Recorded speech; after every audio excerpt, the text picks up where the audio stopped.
ये पार्ट 3 का पूछा है आप लोगों ने ना, 2, 4, 5। Okay,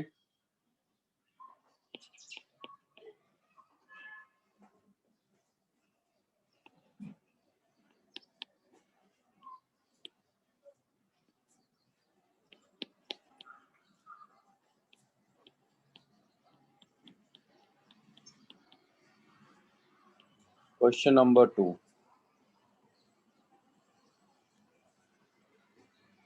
Consider a collision between an argon molecule and a nitrogen molecule in a mixture of argon and nitrogen kept at room temperature. Which of the following are possible? The kinetic energy of both the molecules decrease. Kinetic energy of both the molecules increase.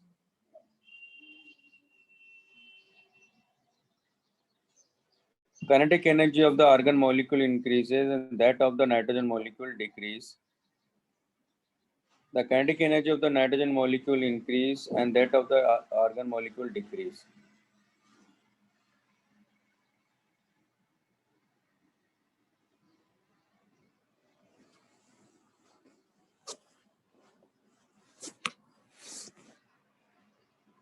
Consider a collision between an argon molecule and nitrogen molecule in a mixture of argon and nitrogen kept at room temperature. Which of the following are possible? तो देखो, पहली बात तो हम लोग collision कैसा मानते हैं? इलास्टिक कोलिजन मानते हैं, है ना? सर अगर हम इलास्टिक कोलिजन माने मतलब हमने ये माना कि आइडियल गैस है, हाँ, आइडियल गैस ही तो मान के करेंगे हम लोग।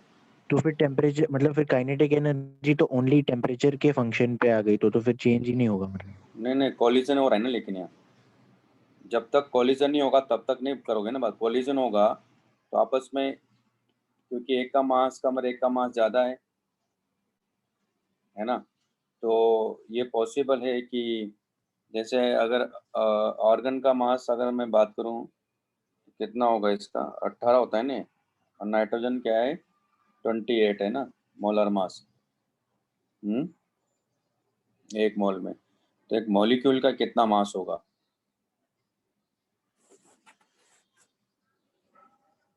क्योंकि n into m not equal to m होता है, n है, हाँ, m इंटू n ये टोटल मास होता है। ठीक है, तो क्या रिलेशन मिलता है?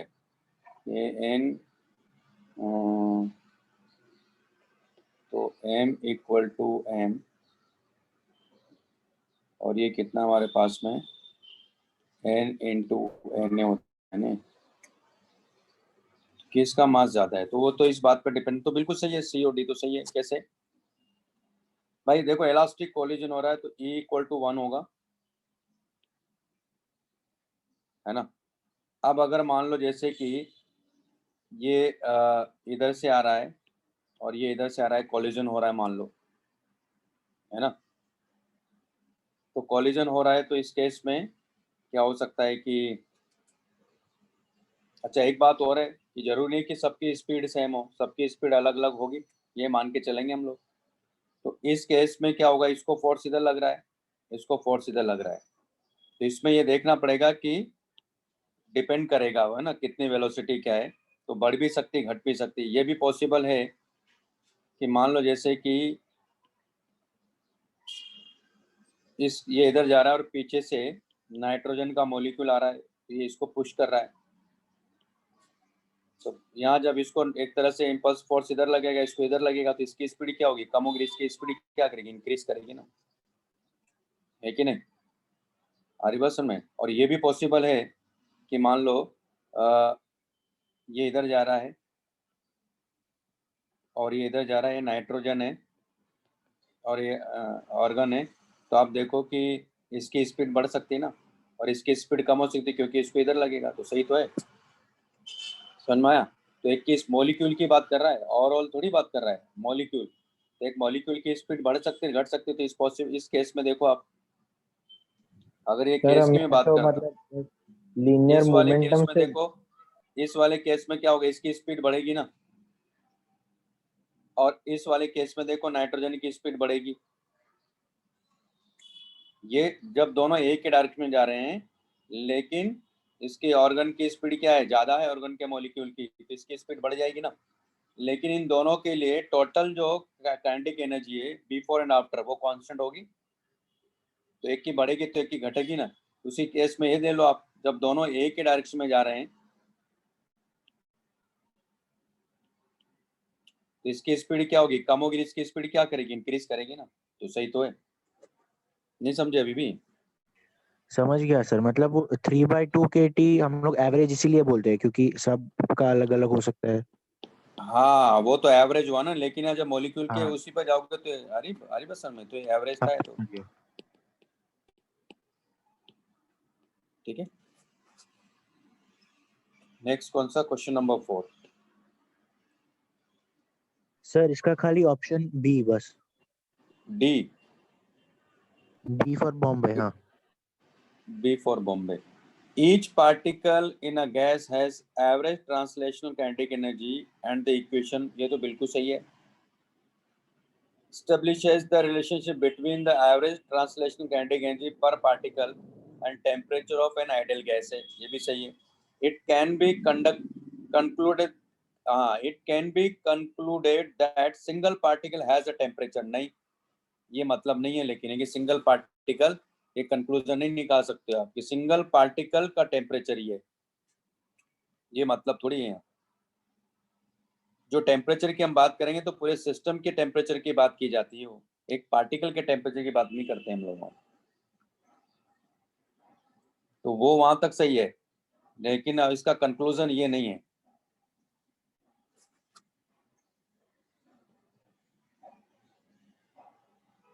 कौन सा है, क्वेश्चन नंबर 5।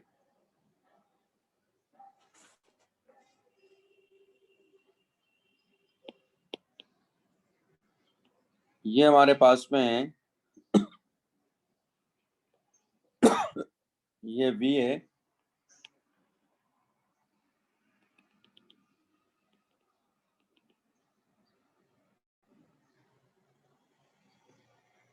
तो ये dN/dV, ये A, ये V0 है। हमें मालूम है कि टोटल नंबर ऑफ मॉलिक्यूल्स, ये एरिया होगा इसमें, है ना। इसका एरिया कितना है निकाल लेते हैं। तो 1/2 AV0 equal to number of particles, यहाँ n है, तो इसका मतलब पहला ऑप्शन तो सही आ रहा है, AV0 इक्वल टू 2n हो जाएगा। फिर क्या कह रहा है, V एवरेज और इसका रेशियो पूछ रहा है, चलो करते हैं। V एवरेज कैसे देखते हैं हम लोग, V1 V2 Vn divided by n, ये हमारा V एवरेज निकल के आता है। तो हम यहाँ कैसे करेंगे कि मान लो 3 पार्टिकल की वेलोसिटी सेम है तो क्या, स्पीड सेम है तो क्या लिखोगे, 3v1 लिख सकते हो ना आप।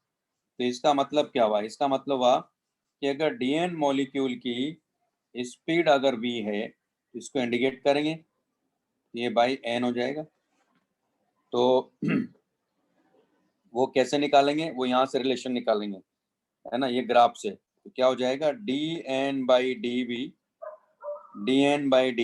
इक्वल टू होगा A/V0 इंटू V। तो यहाँ से dn की वैल्यू अपने को मिल जाएगी, तो dn इक्वल टू क्या हो गया यहाँ, A/V0V dV रख दो यहाँ। तो V एवरेज इक्वल टू आ गया A/V0V dV into V divided by n, 0 to V0। तो ये हो जाएगा हमारे पास में A/V0n, ये हो जाएगा V स्क्वायर का V क्यूब, यानी V0 टू पावर 3/3। तो V एवरेज, तो यहाँ आ गया हमारे पास में A/n, यहाँ रह जाएगा V0 का होल स्क्वायर बाई 3, यहाँ से V0 को इधर ले जाएंगे तो V एवरेज बाई V0, और यहाँ रह जाएगा AV0, AV0 की वैल्यू क्या है 2n, तो 2n वी नॉट तो वहां चला ही गया,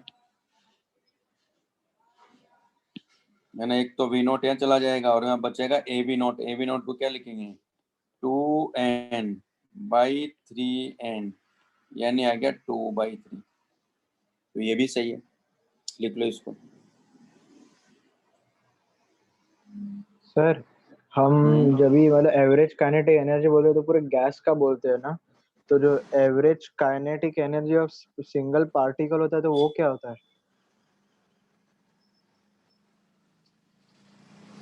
सिंगल पार्टिकल, देखो यहाँ कहने का मतलब ही ऐसे समझो आप भाई, जो उस तरह के उसमें जो क्वेश्चन में पूछ रहा है ना, वो क्वेश्चन में क्या है कि सब कुछ रेंडमली मूव कर रहे हैं, तो हर एक पार्टिकल की अपनी अपनी स्पीड होगी, है ना। हाँ तो मतलब वो कहना चाह रहा है कि एक तरह से हाइपोथेटिकली ऑन एवरेज वो पार्टिकल, यानी हर पार्टिकल इस स्पीड से जा रहा होगा। हाँ हर पार्टिकल, है ना। मान लो, आप तो ऐसे समझो नहीं तो कि मान लो एक सिस्टम लिया हमने, मान लो एक रूम है, उसमें कई सारे मान लो बॉल्स है, मान लो, है ना, सबको हमने वेलोसिटी दे दी। अब उसका जो सेंटर ऑफ मास है, मान लो, क्योंकि उस पूरे सिस्टम से, उस रूम से वो सारी बॉल्स तो बाहर नहीं जाएगी, लेकिन उस सिस्टम में अगर आप देखो तो वहां जो सेंटर ऑफ मास होगा उसकी एवरेज, उसकी अगर आप एक तरह से स्पीड निकालो भाई, वैसे तो सेंटर ऑफ मास तो क्या रेस्ट पर ही पड़ा रहेगा, उससे तो नहीं, ऐसे नहीं। आप वो ना बॉल का ही एग्जांपल लेते हैं, तो हर बॉल की अपनी अलग अलग स्पीड होगी, हो सकता है कुछ बॉल रुकी हुई होगी, लेकिन हम लोग क्या देख हाँ रहे हैं, ऑन एवरेज स्पीड देख रहे हैं। तो हम ये समझ रहे हैं कि सारे पार्टिकल इस स्पीड से मूव कर रहे होंगे, हाँ हम यही समझ रहे हैं, जबकि हो सकता है कि कुछ बॉल्स तो वहां रेस्ट पे पड़ी हुई है। अब हाँ पड़ी है तो कोई बॉल आके मान लो उससे टकराई, तो टकराई तो क्या करेगा, उसको वेलोसिटी मिल जाएगी। मान लो इलास्टिक कोलिजन हो रहा है, तो एक की स्पीड क्या होगी, कम होगी, एक की स्पीड बढ़ गई, लेकिन ओवरऑल काइनेटिक एनर्जी क्या वहां, दोनों की, दोनों हाँ बॉल की, वो तो कांस्टेंट हुई ना। तो पूरा सिस्टम हाँ का एवरेज अलग चीज है और इंडिविजुअल पार्टिकल का कॉन्सेप्ट अलग है। हाँ तो यहाँ जो वो बात कर रहा है ना, वो मॉलिक्यूल के लेवल की बात कर रहा है, जो कि इंडिविजुअल है, उनके बीच में कॉलिजन हो रहा है, तो कह रहा है कि क्या हो रहा है। हाँ ठीक है, सर, मैं वो वैसे तो सेकंड है, मैं वो की जो काइनेटिक एनर्जी है वो तो कांस्टेंट ही है। सेकंड है वो मैं फोर्थ वाले में बोल रहा था, सी ऑप्शन है ना, उससे रिलेटेड पूछ रहा था। कौन सा वाला, किस जो पार्ट की बात कर रहे हैं। फोर्थ पार्ट 3 में फोर्थ क्वेश्चन का सी वाला। वो टेम्परेचर की तो बात कर रहे हैं ना आप। हाँ वो टेम्परेचर डबल कर दिया तो उसमें average kinetic energy of each particle वाला। तो temperature of an ideal gas double from this to this, the average kinetic energy of each party is also double. नहीं, हाँ नहीं, ये नहीं होगा ना बराबर। हाँ हाँ, वो केल्विन में होगा ना यार, ये देखो ना आप तो, हाँ हाँ ये तो डिग्री में दिया है ना। हाँ अच्छा। ठीक है ना। हाँ सर। तो केल्विन के लिए भी ट्रू नहीं होता ना। क्या चीज, नहीं, डबल टेम्परेचर एवरेज तो फिर सेम हो जाएगी ना। पार्टिकल का तो डबल नहीं होगा ना। नहीं नहीं, पार्टिकल का इंडिविजुअल का थोड़ी डबल होगा हाँ भाई। पार्टिकल वो तो कह नहीं सकते हो, पार्टिकल की तो वेलोसिटी जीरो से लेकर इनफाइनाइट तक कुछ भी हो सकती है। सर इंडिविजुअल उन्होंने पार्टिकल के लिए अगर एवरेज आप जाओगे तो हम तो, पूछा है हाँ पार्टिकल का। क्या, उन्होंने एवरेज काइनेटिक एनर्जी पूछा है पार्टिकल का, वो तो 3/2 kT होता है ना। हाँ वो तो एवरेज तो वही होगा, एवरेज तो वही है, सही। तो वो तो मैं बोल ही रहा हूँ, बी ऑप्शन में भी वो तो मैं बोल रहा हूँ कि ऐसा होता ही है, लेकिन ये कह रहा है ना, it can be concluded that single particle has a temperature, वो गलत है। हाँ ठीक है ना। तो यहाँ जो एवरेज एवरेज काइनेटिक एनर्जी पर मॉलिक्यूल की जब भी बात करेगा 3/2 kT है बस।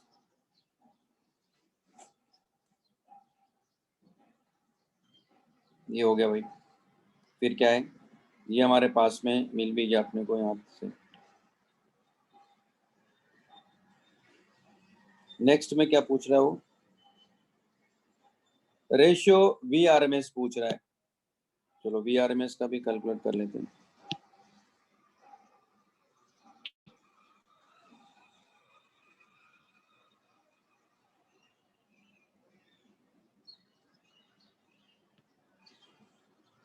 तो वी आर एम एस का क्या था,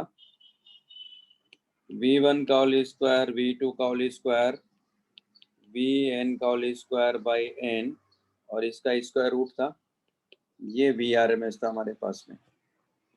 तो इसका मतलब यहाँ भी ये हुआ Dn into v square, indicate करेंगे फिर इसका स्क्वायर रूट ले लेंगे। ठीक है, सर ये मैं आगे कर लूंगा सर यहाँ से। फिर आगे क्या कह रहा है, 3/4 of the total particle as speed between. तो इसका मतलब क्या हुआ, सिंपल है, इसका मतलब ये हुआ, ये V0 है, ये V0/2 है। इसका एरिया निकाल लो यार, नहीं बता सकते हो?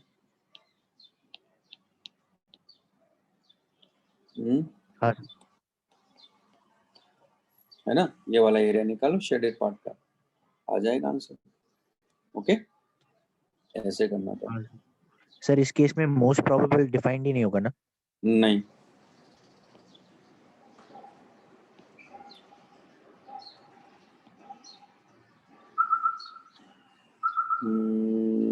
फाइव हो गया, फिर है 16, मुझे 12 भी है।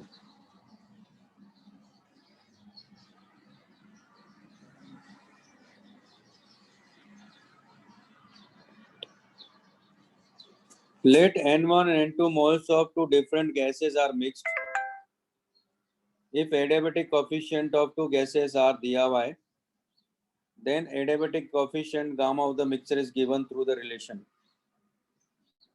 तो ठीक है, अपने को ये बताना है कि, तो करते हैं, कोई दिक्कत नहीं।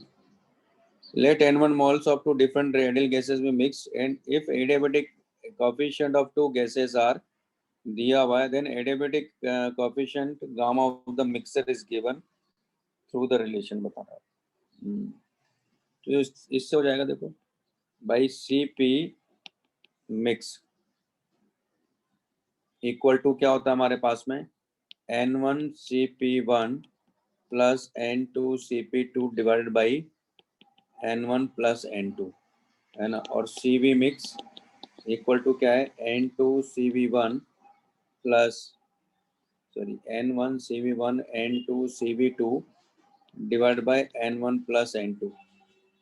हमें गामा मिक्सर की यानी जो कि गामा दिया हुआ है, तो पहले तो देख लेते हैं कि CP1 मतलब क्या होता है। ये यहाँ से देखो आप, CP माइनस CV, पहले एक चीज और बताता हूँ मैं आपको, इक्वल टू क्या होता है, R होता है, और CP by CV equal to gamma होता है।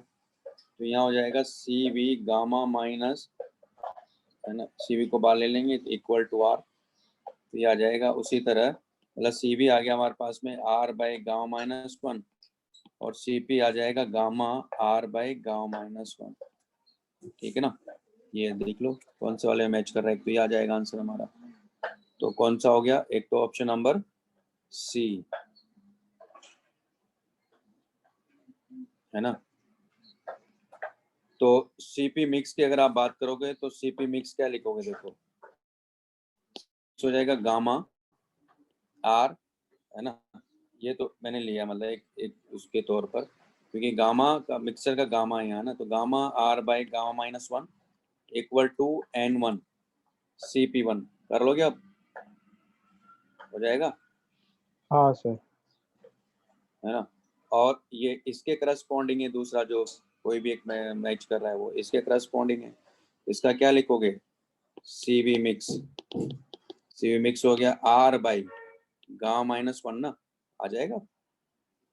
मैं जैसे इसका बताता हूँ तो N1 क्या लिखोगे आप, CP किसका लिया मैंने, ये ले रहा हूँ, तो N1 CP1 कितना है, तो gamma 1 R by gamma minus 1 plus N2 gamma 2 R by gamma 2 minus 1 by N1 plus N2। Clear है, कौन सा मैच कर गया है, यानी C ऑप्शन मैच कर गया सी वाला, हाँ। और उसके लिए मेरे ख्याल से B ऑप्शन मैच कर जाएगा।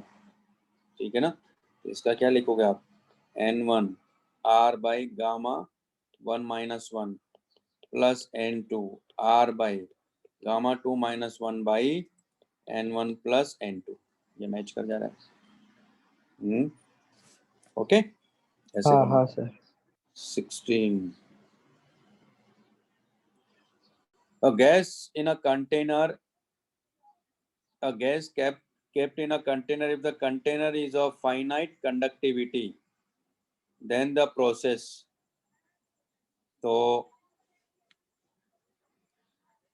आपको याद होगा मैंने एक क्वेश्चन करवाया था कि स्लाइटली कंडक्टिंग वॉल्स वाले कंटेनर था, याद आ रहा हो तो आपको?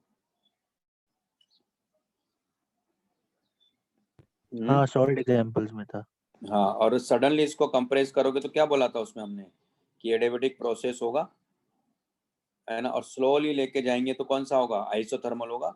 वैसा यहाँ भी होगा, क्योंकि इसना फाइनाइट कंडक्टिविटी का मतलब वही कि फाइनाइट मतलब जिसकी कंडक्टिविटी कम है, ये कहने का मतलब है यहाँ इसका। तो आंसर क्या होगा? May be very nearly adiabatic, may be very nearly isothermal, वो डिपेंड करेगा। क्लियर है? हाँ सर। हो गया। तो next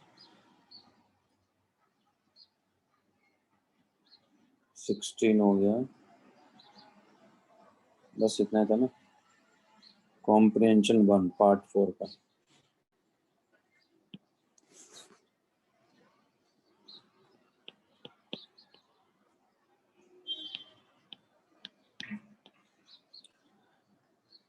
Two closed identical conducting containers are found in the laboratory of an old scientist. For the verification of the gas, some experiments are performed on the two boxes and the results are noted. तो हमारे पास में दो box दिए हैं, दोनों ही identical है।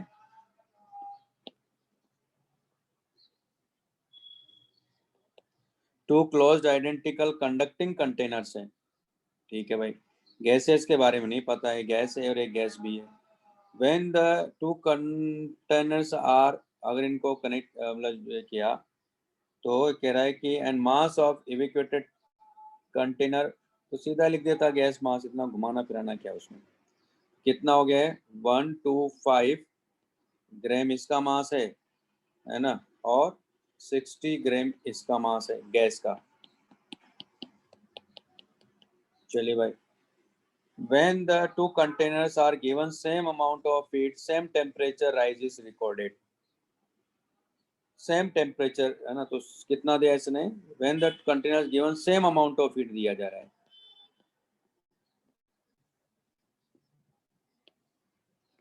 तो यहाँ भी dq दिया है और यहाँ भी dq दिया है, तो यानी dq equal to n1 cv1 dt, और यहाँ भी dq equal to n2 cv2 dt, क्योंकि वॉल्यूम कांस्टेंट है, तो आइसोकोरिक प्रोसेस है भाई, है ना। When the two containers are given same amount of heat, same temperature rise is recorded, the pressure change found are, और प्रेशर चेंज भी मिल गया भाई अपने को। तो delta p a equal to 2.5 ATM और delta p b equal to 1.5 ATM, और आपको मालूम है कि p v equal to NRT, volume change हो नहीं रहा है, तो V delta p a equal to NR delta t a, यानी N1, है ना। एक मिनट, तो N1 R डेल्टा टी, क्योंकि डेल्टा टी तो सेम है। V delta p b equal to N2 R delta t. अब इससे हम लोग देखेंगे क्या क्या चल रहा है, बस यही है, और तो कुछ दे नहीं रखा। अब क्या करेंगे, कौन कौन सा गैस है, तो कैसे देखेंगे? तो यहाँ से देखते हैं, क्योंकि अपने को फाइंड करना है, मतलब क्या बोलते हैं कि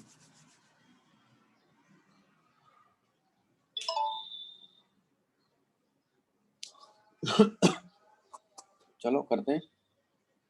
वॉल्यूम इनके बारे में कुछ दिया हुआ है? नहीं दिया है, कोई बात नहीं, बहुत ही बढ़िया है। तो ये इन दोनों को इक्वल कर दो पहले। तो क्या हो जाएगा भाई, ये N1 CV1 delta T equal to, ये हो जाएगा हमारे पास में N2 C2 डेल्टा टी, सी मतलब CV1 और CV2 है ये। तो यहाँ से ये इस इक्वेशन का भी तो कुछ तो यूज होगा, है ना। तो डेल्टा टी तो यहाँ भी कट गया, है ना। तो यहाँ भी क्या करेंगे हम लोग, डिवाइड कर लेते हैं। तो यहाँ से क्या मिल रहा है पहले निकाल लेते हैं। N1/N2 equal to CV2/CV1। यहाँ से N1/N2 क्या मिल रहा है, तो डिवाइड करेंगे हम लोग। तो हमारे पास में N1/N2 आ जाएगा delta PA by delta PB। और ये क्या लिखोगे आप, ये लिखोगे दरअसल F2, उल्टा कर दिया क्या मैंने, नहीं, F2/F1 लिखोगे। डेल्टा PA कितना भाई, यहाँ ये आ गया 2.5/1.5, ये आ गया F2/F1। तो कितना हो गया है, 5/3 आ गया भाई,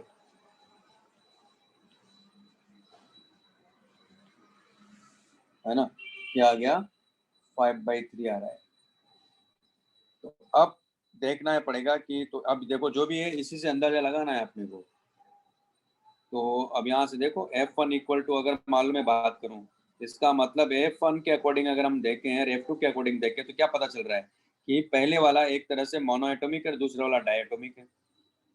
ये समझ में आया पहले तो, और तो क्या होगा, यही है, क्योंकि ये तो ये दोनों दिए हैं उसने, डायटोमिक भी दिया और ये राइट, है ना। तो 5/3 और कोई मैच ही नहीं करेगा। ये लॉजिक समझ में आया मैंने क्या कहा। हाँ सर।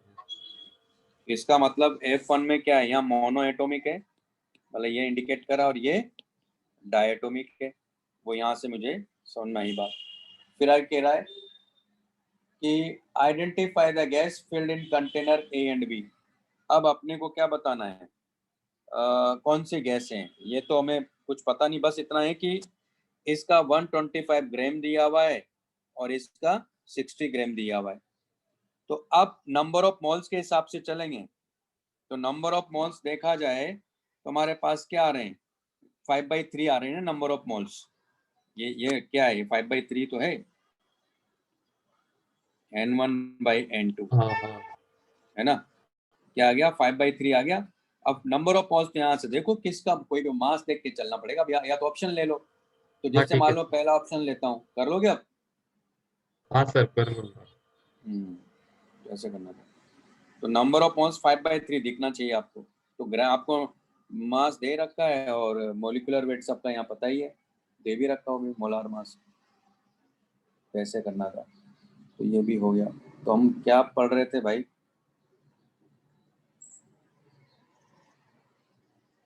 क्या चल रहा था,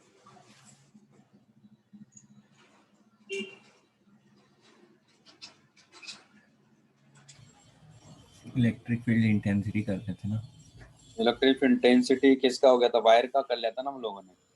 और वो सेमी इनफाइनाइट सेमी इनफाइनाइट किया था सर। हो गया था मतलब उसका, तो ठीक है। उसका फॉर्मूला याद रखना है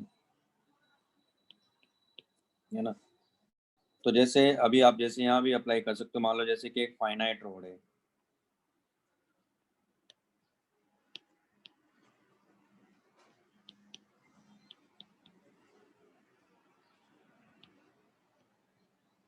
मान लो जैसे कि फाइनाइट रोड है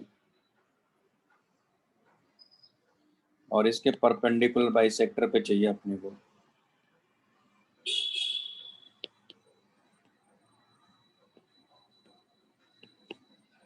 और ये चार्ज का जो डिस्ट्रीब्यूशन है यूनिफॉर्म है, और ये जो डिस्टेंस है यहाँ से मान लेते हैं d डिस्टेंस है, तो यहाँ मैग्नेटिक फील्ड चाहिए। तो सीधी सी बात है कि हम मैग्नेटिक फील्ड में वो जो फॉर्मूला बताया उसको सीधा अप्लाई कर लो। फॉर्मूला क्या था हमारे पास में, Ex इक्वल टू λ/4πε0r, है ना। और ये क्या था, cos alpha plus cos beta, और Ey equal to λ/4πε0r sine alpha minus sine beta. अब इस केस में आप देख रहे हो कि अल्फा कौन सा है, अल्फा ये है, और बीटा कौन सा ये, यहाँ इस केस में अल्फा इक्वल टू बीटा है, ये तो जीरो ही हो गया। यानी सीधा सीधा हमारे पास में क्या आ गया, Ex इक्वल टू E, यानी ये इस रॉड की वजह से जो इलेक्ट्रिक फील्ड है वो इस डायरेक्शन में है, और वो कितना आ गया, equal to lambda by 4 pi epsilon naught d की आर की जगह डी रखेंगे, ये क्या हो गया 2 cos अल्फा, यानी cos अल्फा इक्वल टू क्या होगा L by 2 root L square by 4 plus D square. Solve कर लेंगे, आंसर आ जाएगा। ठीक है ना, तो ये यूनिफॉर्मली रोड है।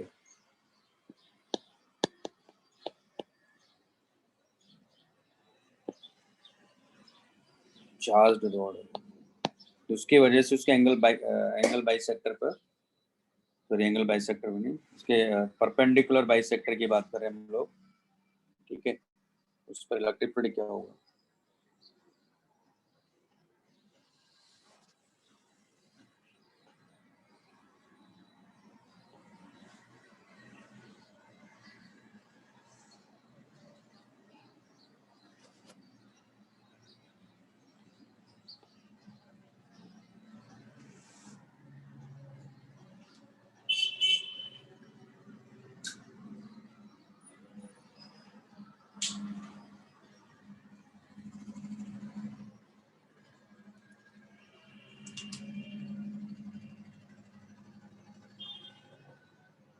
लिख लिया,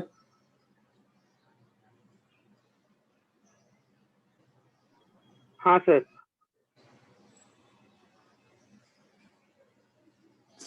नेक्स्ट हमारे पास में मान लो एक रिंग है, उसकी वजह से इलेक्ट्रिक फील्ड क्या होगा, तो electric field intensity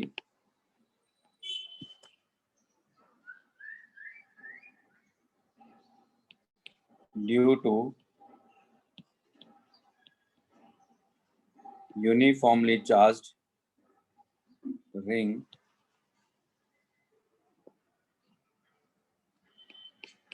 along its axis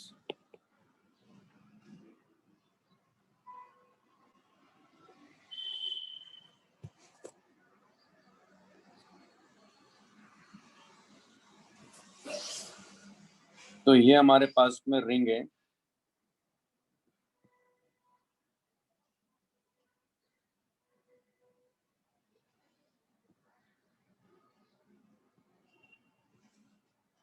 और इस पे चार्ज का डिस्ट्रीब्यूशन यूनिफॉर्म है।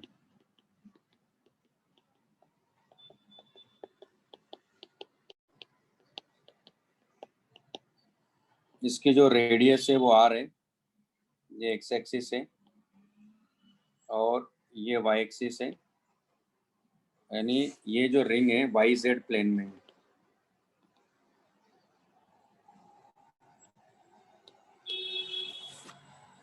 तो ये जेड है, इस पे टोटल चार्ज क्यू है।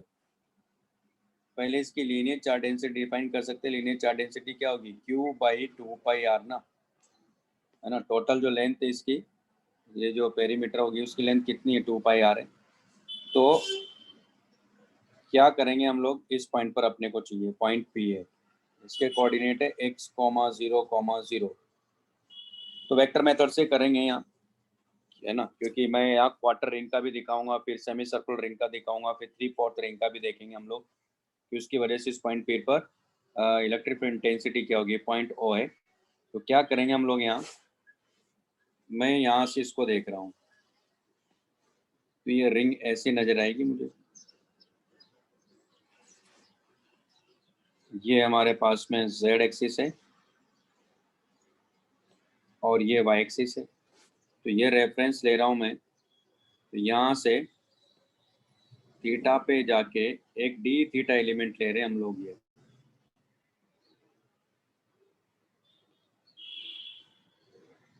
ठीक है। तो यहाँ जो इसके कोऑर्डिनेट होंगे वो भी देख लेते हैं, और यहाँ जो डी क्यू चार्ज होगा उसके बारे में बात कर लेते हैं। तो डी क्यू चार्ज कितना होगा यहाँ, तो डी क्यू चार्ज हो जाएगा are D theta into lambda ना, क्योंकि ये लेंथ कितनी होगी, आर डी थीटा होगी।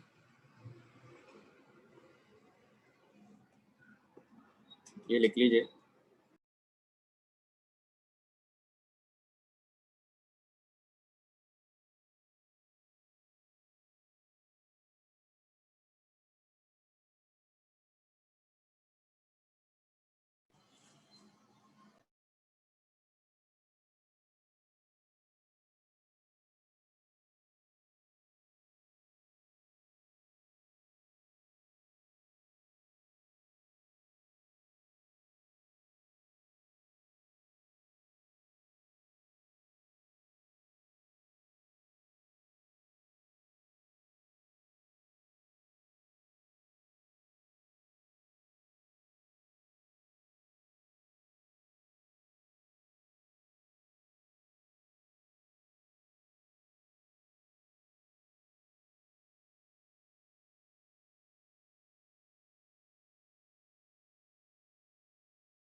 हाँ सर लिख लिया।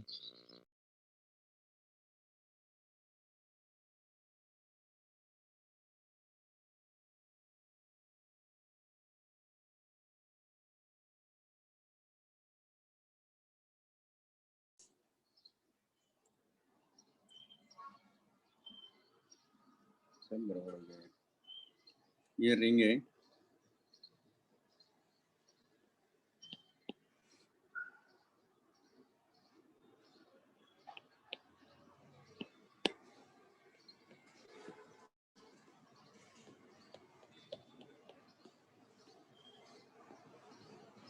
तो इसकी बात कर रहे थे हम लोग यहाँ। ये z है, ये y है।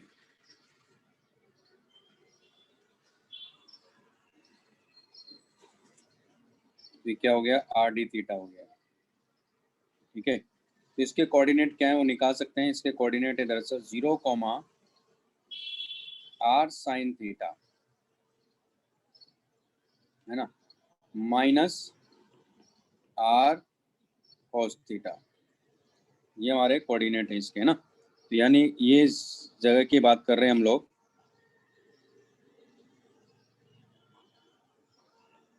तो ये हमारे पास में d थीटा है, इसकी वजह से इलेक्ट्रिक फील्ड की बात करेंगे। तो ये क्या हो जाएगा, d e वेक्टर हो जाएगा।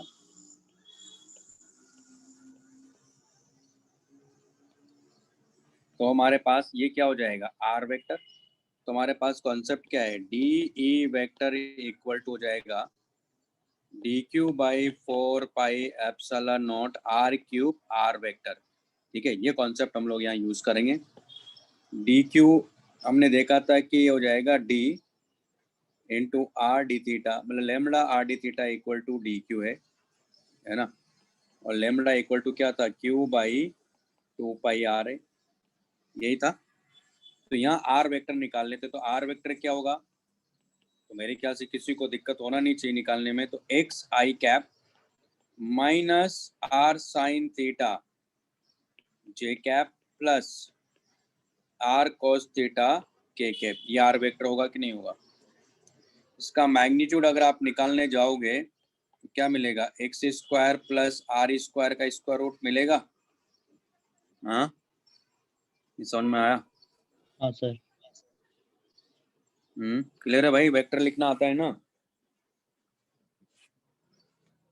हाँ सर। आता है होगा यार, मैथ्स में भी पढ़ाई है तो आता ही होगा, इतना तो आता ही होगा वेक्टर तो। क्योंकि अब मैं आपसे ये मैं भी क्या पूछ रहा हूँ आपसे कि 2 into 3 आता है कि नहीं आता है कि नहीं। मुझे भी शर्म आ गई है पूछने में, तो आपको तो आ ही गई होगी।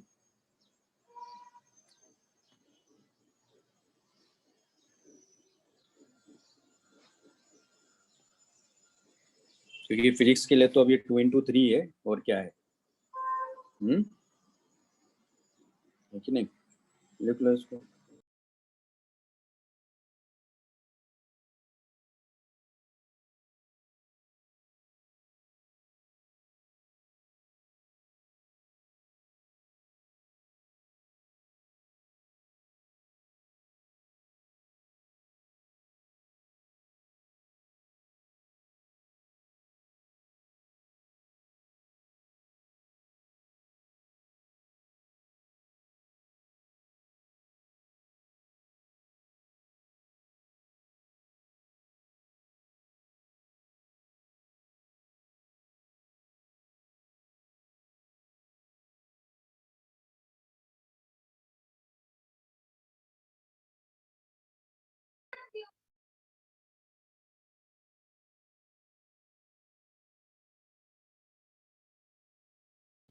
हाँ सर हो गया।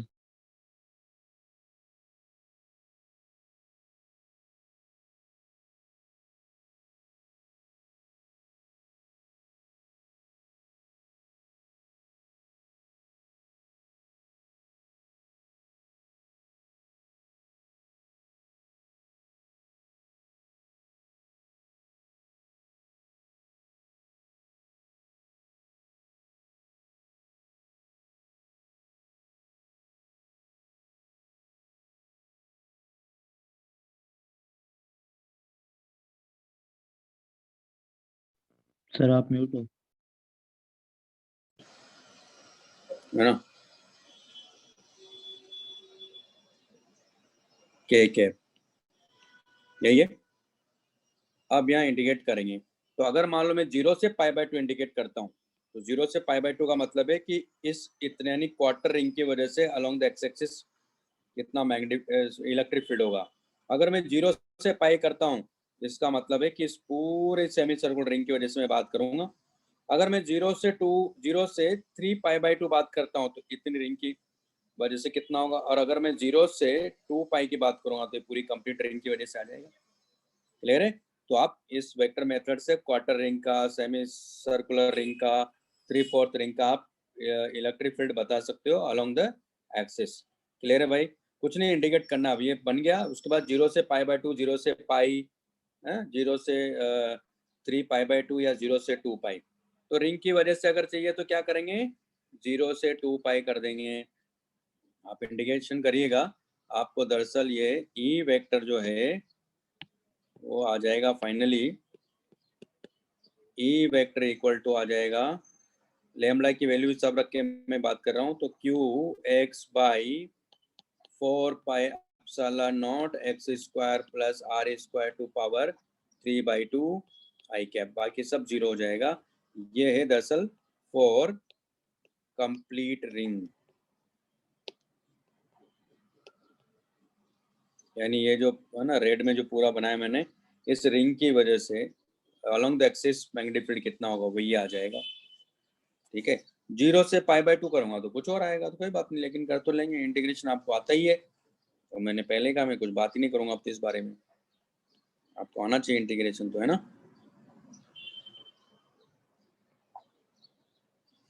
क्योंकि वही बात होगी ना 2 × 3, मतलब मैं आपको मल्टीप्लिकेशन सिखा रहा हूँ, आप कह रहे क्या सर मजाक कर रहे हैं आप हमारे साथ, तो मैं मजाक करता ही नहीं ना, इसलिए आपको आना ही चाहिए।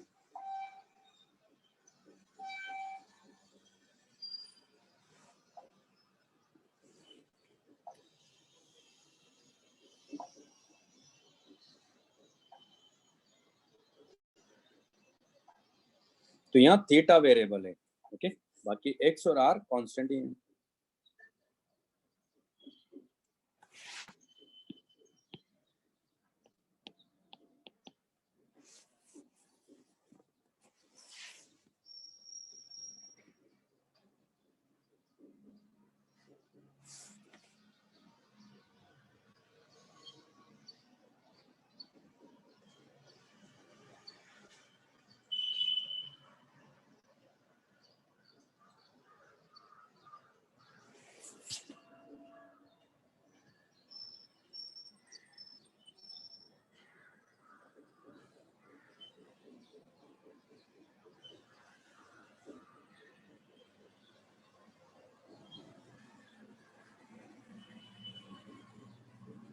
हो गया? हाँ सर। तुम्हारे पास में इस रिंग की वजह से आप इधर जाओ एक्स डिस्टेंस पर, इलेक्ट्रिक फील्ड मिल गया। आप उसी तरह इधर चले जाओ, है ना, तो यहाँ से एक्स डिस्टेंस पर, तो इधर भी जो इलेक्ट्रिक फील्ड होगा वो यही होगा, ई एक्स डिस्टेंस पर। ओके, तो यहाँ दरअसल इसका ग्राफ अगर हम प्लॉट करें तो ये देखा गया है कि पहले मैक्सिमम वैल्यू आती है फिर डिक्रीज करने लगता है, और ये अपोजिट है। ये नेगेटिव साइन सिर्फ अपोजिट का मतलब है, वरना मैग्नीट्यूड तो वही का वही है। ये x = 0 है, ये x है, तो यहाँ मैक्सिमम वैल्यू मिलती है अपने को। उस मैक्सिमम वैल्यू को हम लोग फाइंड कर सकते हैं, क्योंकि यहाँ स्लोप क्या हो रहा है, 0 हो रहा है। तो हमारे पास E = है qx/4πε0 x square plus R square to power 3/2, differentiate कर देंगे।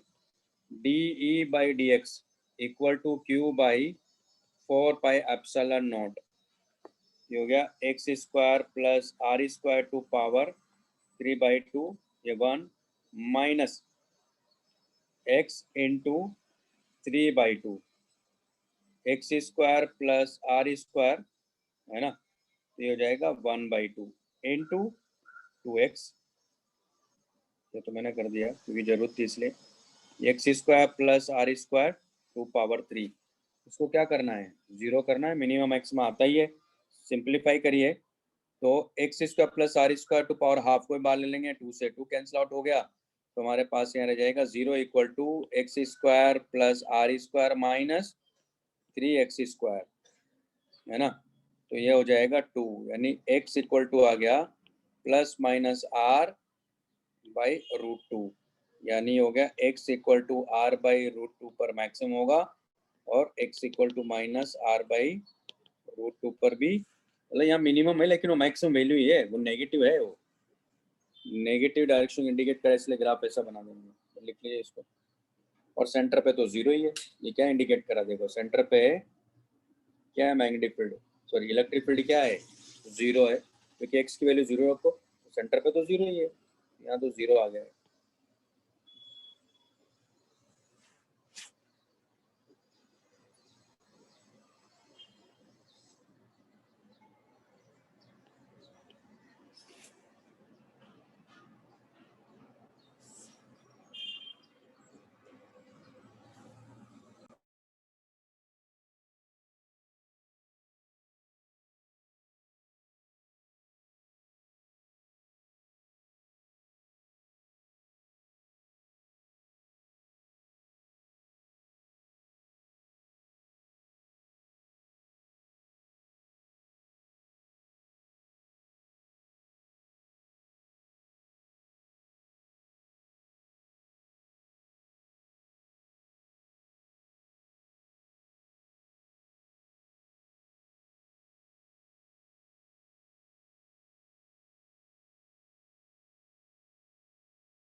हाँ सर, हो गया।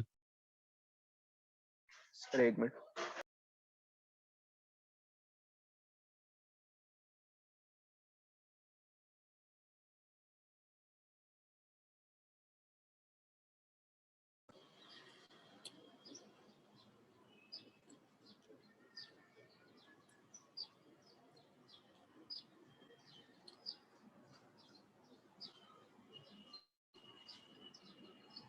हो गया, हाँ सर। हाँ सर। है ना,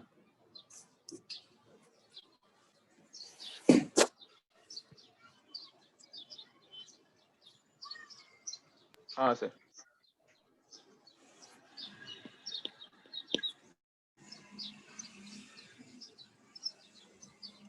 अब देखो इलेक्ट्रिक फील्ड इंटेंसिटी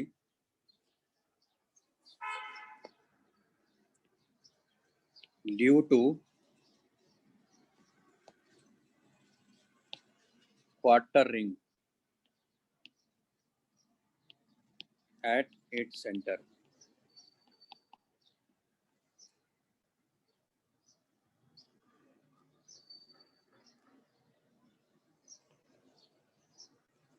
तो ये हमारे पास में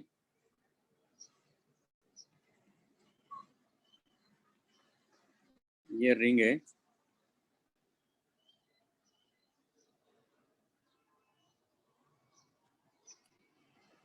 क्वार्टर रिंग है, ये y एक्सिस है और ये x एक्सिस, इसकी लीनियर चार्ज डेंसिटी अपने को दिया हुआ लैम्बडा है, ये लीनियर चार्ज डेंसिटी है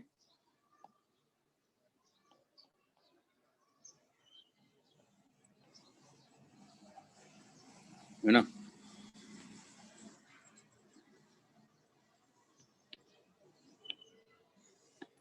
तो क्या करेंगे हम लोग यहाँ कि थीटा पे जाके एक स्मॉल एलिमेंट लेंगे,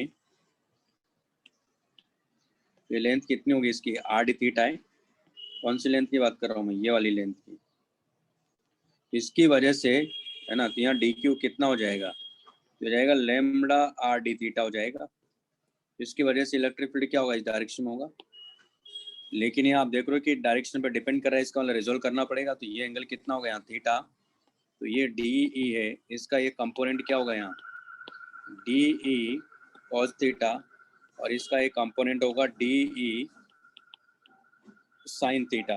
तो पहले DE निकाल लेंगे, तो D कितना आ जाएगा यहाँ, वो आ जाएगा DQ by 4 pi epsilon not R square आ जाएगा, क्योंकि इसकी रेडियस R है। इसको इंडिकेट करेंगे, है ना। तो जब आप इंडिकेट करोगे तो ये क्या हमारे पास में, ये यहाँ इसको इंडिकेट करेंगे तो ये देगा आपको EY, और इसको इंडिकेट करेंगे तो ये देगा आपको EX। यहाँ आप करेगा इंडिकेट तो ये आ जाएगा दरअसल lambda by 4 pi epsilon not R, और EY equal to B lambda by 4 pi epsilon not R। ये यहाँ इलेक्ट्रिक फील्ड होगा, लिख लो इसको।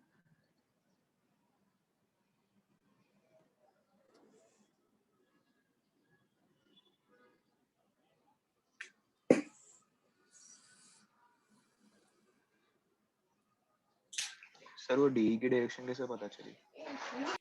क्योंकि पॉजिटिव चार्ज पार्टिकल से दूर ही तो होगा ना इलेक्ट्रिक फील्ड इंटेंसिटी, कोई भी चार्ज पार्टिकल होता है उसकी वजह से इस पॉइंट पर जाओगे तो इधर ही तो मिलेगा ना, इस पॉइंट पे जाओगे तो इधर मिलेगा ना। हाँ सर। तो यहाँ भी इस पॉइंट पर गए हम लोग, इस पर इस पॉइंट पर, इस पॉइंट चार्ज की वजह से इधर होगी ना। हाँ सर।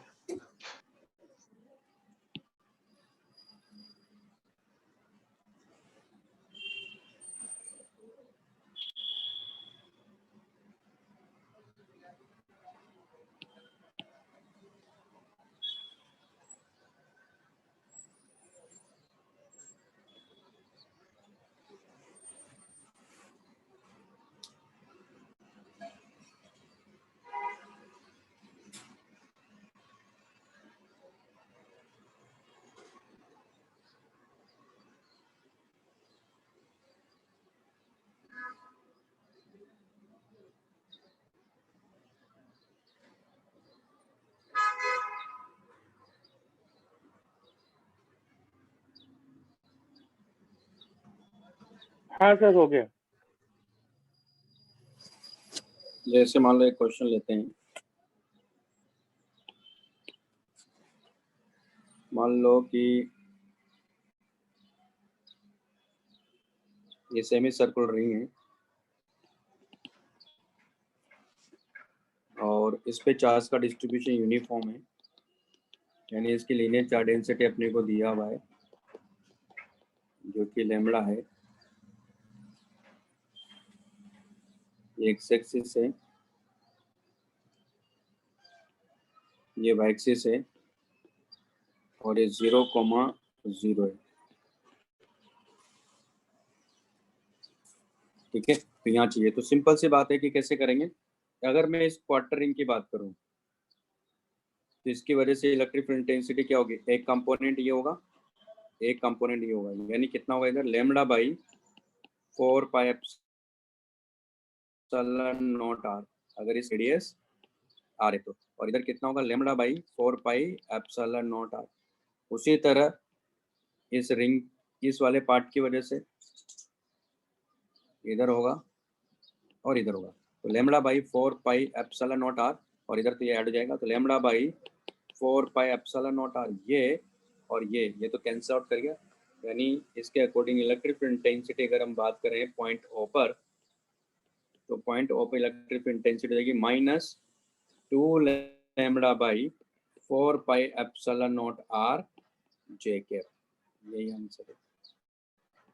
बात समझ आ गई? हाँ सर। तो पॉइंट O पर इलेक्ट्रिक फील्ड इंटेंसिटी की वैल्यू ये होगी।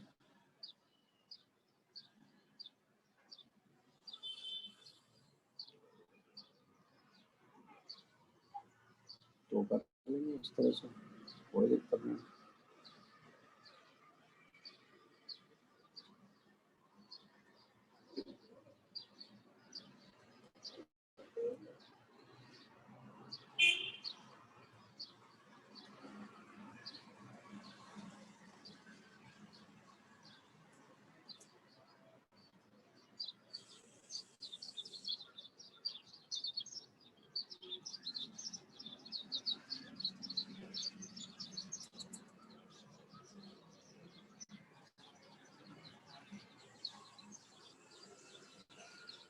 लिख लिया?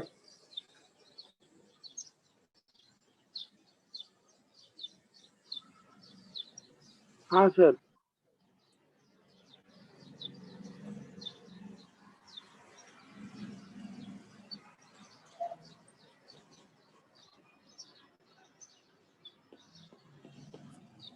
अब जैसे अगर मैं बात करूं electric field intensity due to uniformly charge disc,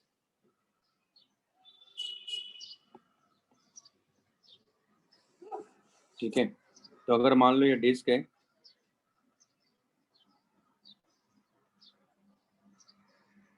और इस पे चार्ज का डिस्ट्रीब्यूशन यूनिफॉर्म है, यानी इसके सरफेस पे चार्ज का डिस्ट्रीब्यूशन, ये मतलब है charge distributed on the surface है।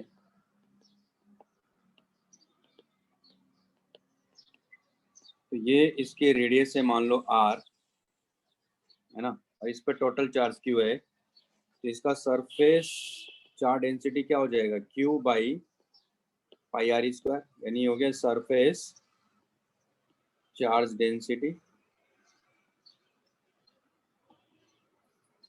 तो अलोंग द एक्सिस यहाँ जो इलेक्ट्रिक इंटेंसिटी होगा इसकी वजह से एक डिस्टेंस पर जाएंगे तो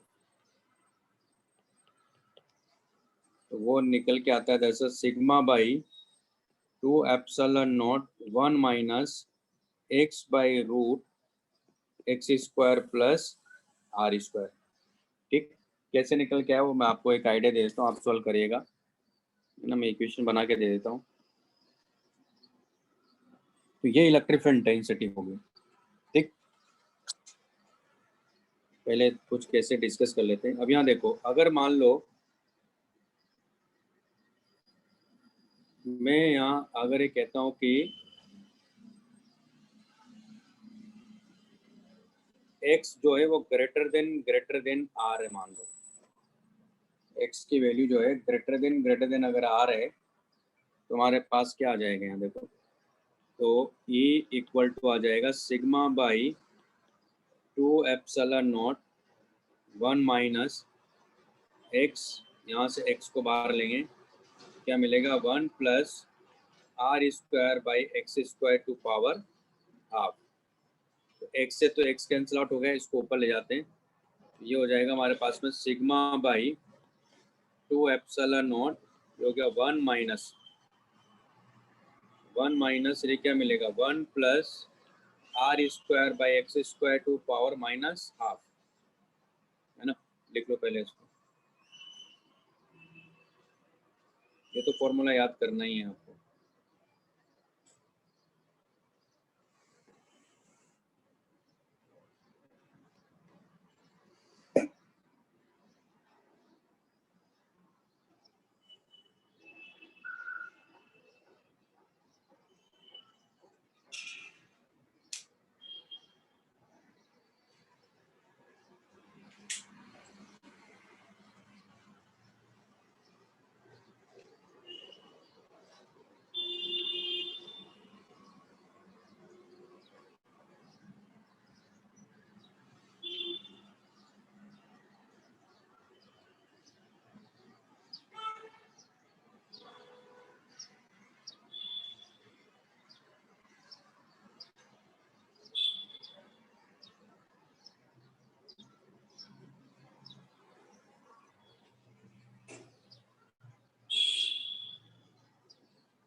हाँ सर, हाँ लिख सर लिया। हो गया।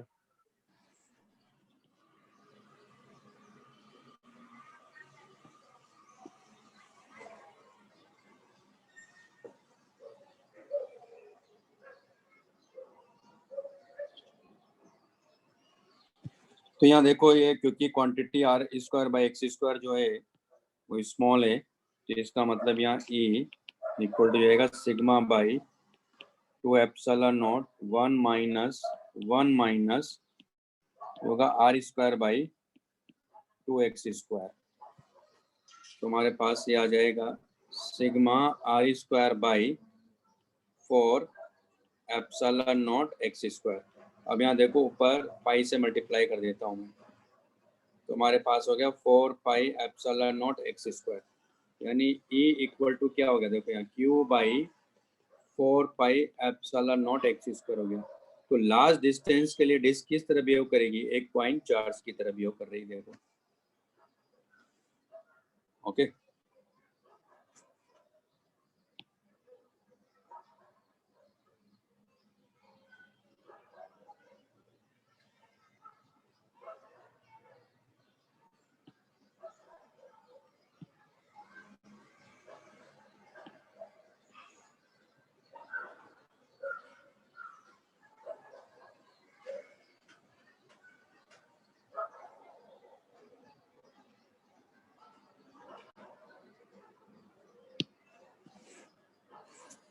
दूसरा केस है, if x less than r है, तो उस केस में तो सीधा देखो आप, ये क्वांटिटी क्या हो जा रही है, ये 0 हो जाएगी, यानी वो आ जाएगा हमारे पास में सिग्मा बाई 2 एप्सिलॉन नॉट।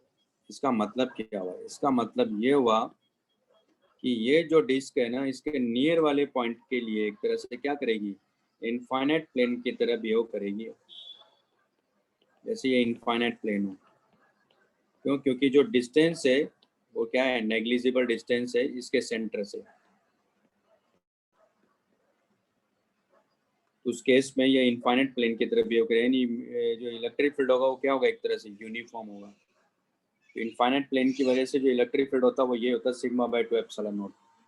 या इनफाइनाइट प्लेन का मतलब यही है कि वो जो साइज है डिस्क की, उसके कंपैरिजन में डिस्टेंस क्या है, काफी स्मॉल है। जैसे मैंने इनफाइनाइट वायर का बताया था, इनफाइनाइट वायर मतलब जो डिस्टेंस है वो लेंथ के कंपैरिजन में काफी स्मॉल है,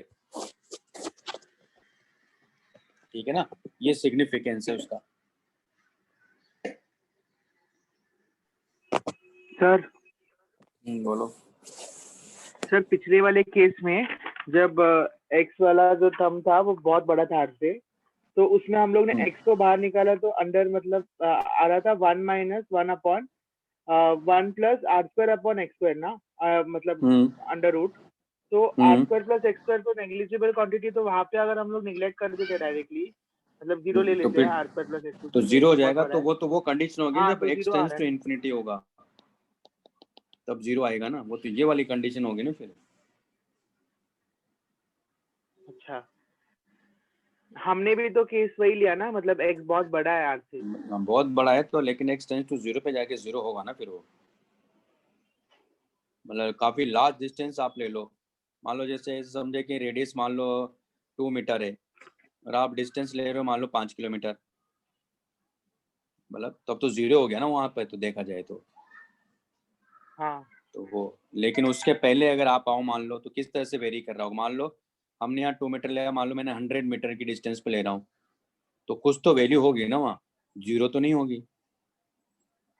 अच्छा, मतलब या मान लो एक्स जैसे, फाइनाइट है ना, मतलब इंफिनिटी नहीं है। हाँ हाँ, इनफाइनाइट नहीं है हाँ ठीक है, पर लार्ज है, मतलब ये फाइनाइट क्वांटिटी है जैसे लेकिन आर से थोड़ा बड़ा है। हम्म। हाँ ठीक है सर। आर से थोड़ा बड़ा नहीं, आर से थोड़ा बड़ा होगा तब तो फिर वो फॉर्मूला वही लगाना पड़ेगा।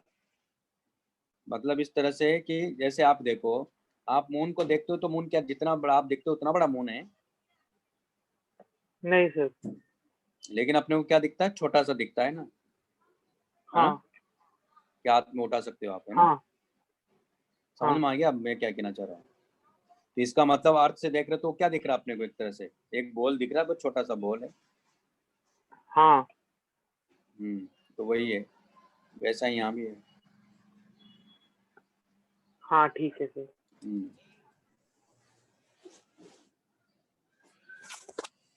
अब उसी तरह जैसे अब आप अर्थ को आप मून से जाके देखो, तो खैर मून के कंपैरिजन तो बड़ी है, लेकिन मान लो और थोड़ा दूर जाके अगर आप अर्थ को देखोगे तो वो भी मून की तरह नजर आएगी। लेकिन जब अर्थ पे आते तो देखा है आपने अर्थ कितनी बड़ी है कि नहीं। तो भाई मतलब एक कंपैरिजन है और कुछ नहीं है, यानी रिलेटिव टर्म है, ये कहने का मतलब है मेरा। वैसे भी एब्सोल्यूट तो कुछ होता ही नहीं है। हाँ सर समझा।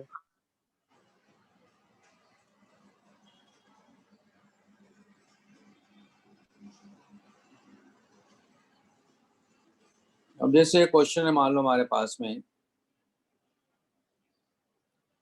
जैसे एग्जांपल 30 ने दिया है, ये कह रहा है कि calculate the electric field at a point on axis which at a distance x from center of uniformly charged disk having surface charge density sigma and r, which also contains a concentric hole of radius r. तो बताना है कि electric field क्या होगा, करो तो इसको example 30 को मैंने भेजा है ना इसका शीट आप लोगों को।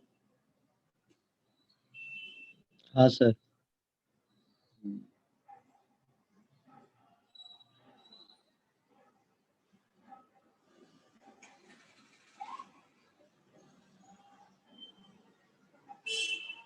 सर एग्जाम्पल 30 ना?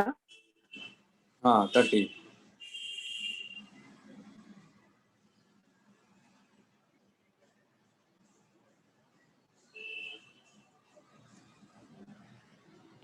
ये एग्जांपल्स करने हैं आपको भी।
अच्छा, तो नेक्स्ट क्लास में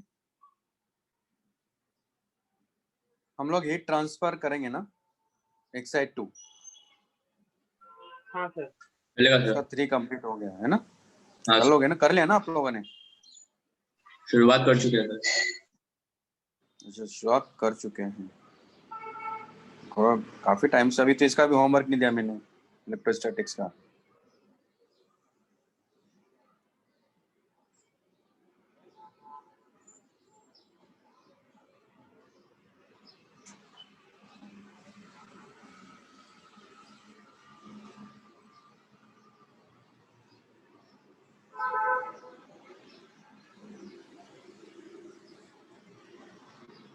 फिर लिख लिया ना सबने? हाँ सर। हाँ सर हो गया। लिख लिया ना भाई सबने? सर आपने बहुत पहले कैलोरीमीटर की HLP भी दी। हाँ, कर लिया वो आप लोगों ने?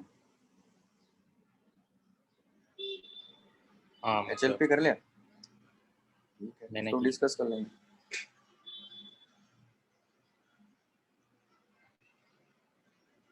किसका HLP सर? कैलोरीमेट्री।